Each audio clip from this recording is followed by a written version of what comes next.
Hello everyone. आज हम एक और रासायनिक अभिक्रिया के बारे में चर्चा करेंगे जिसका नाम है प्रतिस्थापन अभिक्रिया। इससे पहले का जो हमारा वीडियो था उसके अंदर हमने संयोजन और वियोजन अभिक्रिया के बारे में बात की थी। आज हम प्रतिस्थापन अभिक्रिया के बारे में कुछ बात करेंगे।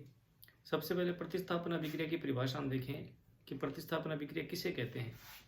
तो वह रासायनिक अभिक्रिया जिसमें किसी एक क्रियाकारक के एक परमाणु या परमाणु समूह को किसी दूसरे क्रियाकारक के परमाणु या परमाणु समूह के द्वारा प्रतिस्थापित कर दिया जाए उसे प्रतिस्थापन अभिक्रिया या रिप्लेसमेंट रिएक्शन कहते हैं।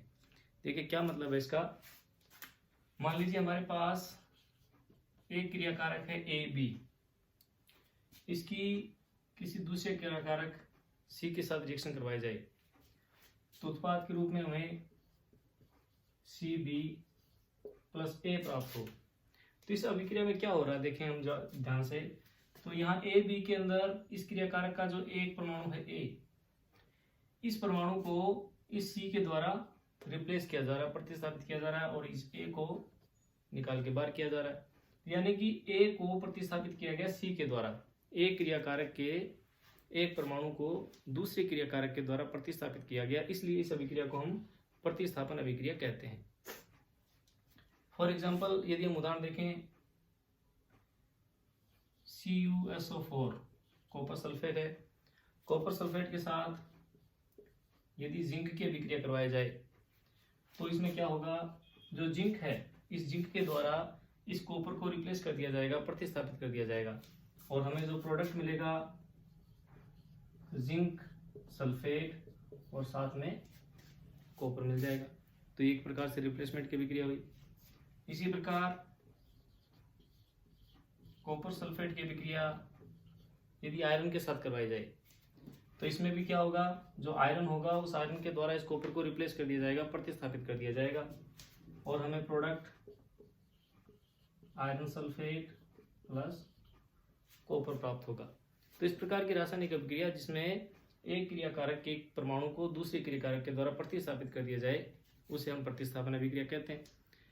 अब ऐसा क्यों हो रहा है, ये जिंक कॉपर को क्यों प्रतिस्थापित कर रहा है या आयरन इस कॉपर को क्यों प्रतिस्थापित कर रहा है। इसका कारण ये है कि जो जिंक है उसकी क्रियाशीलता, उसकी एक्टिविटी कॉपर की तुलना में ज्यादा है और जैसे ही जिंक इसके संपर्क में आता है तो कॉपर जो कि कम क्रियाशील है उसको रिप्लेस कर दिया जाता है और जो ज्यादा एक्टिव जिंक है वो उसका स्थान ले लेता है। वही केस आयरन के साथ है। आयरन की भी एक्टिविटी कॉपर की तुलना में ज्यादा है।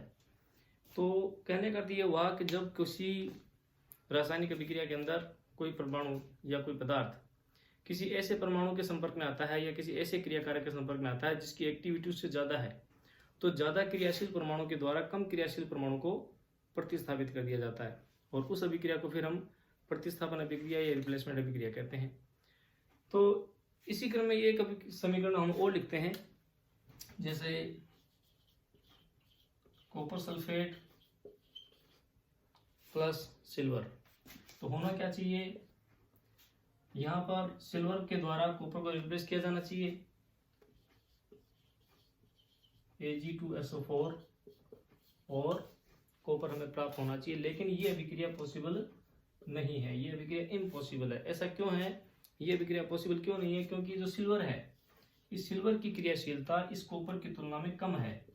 यानी कि सिल्वर इतना एक्टिव नहीं है वो कॉपर को रिप्लेस कर सके, इसलिए ये अभिक्रिया पॉसिबल नहीं है। तो ये प्रतिस्थापन की अभिक्रिया का उदाहरण नहीं हो सकता। तो अब हमें यह जानना जरूरी है कि हमें कैसे पता चलेगा कि कौन सा तत्व कौन से तत्व से ज्यादा क्रियाशील है तथा कौन सा कम क्रियाशील है।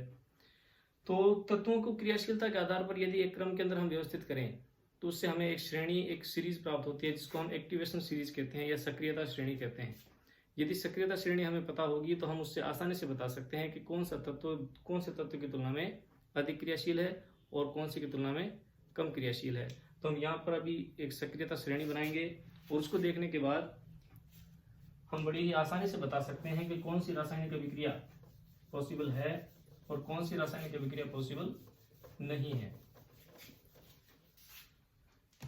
सक्रियता श्रेणी में ऊपर की तरफ, सबसे ऊपर की तरफ जो तत्व आएंगे वो सबसे ज्यादा क्रियाशील कहलाएंगे और सक्रियता श्रेणी में जो तत्व सबसे नीचे की तरफ आएंगे वो सबसे कम क्रियाशील कहलाएंगे। तो एक्टिवेशन सीरीज में सबसे ऊपर की तरफ होता है potassium, sodium, calcium, magnesium, zinc, iron, lead या पी भी बोलते हैं इसको, हाइड्रोजन, कॉपर, मरकरी, सिल्वर और गोल्ड, आर्मम। इसमें जो पोटेशियम होगा ये सर्वाधिक क्रियाशील होगा, सर्वाधिक क्रियाशील।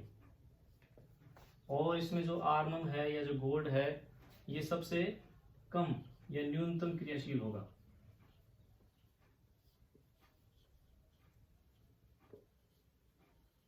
न्यूनतम क्रियाशील।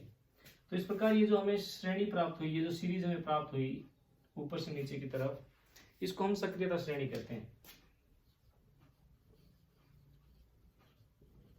इसे क्या नाम देंगे? सक्रियता श्रेणी या एक्टिवेशन सीरीज।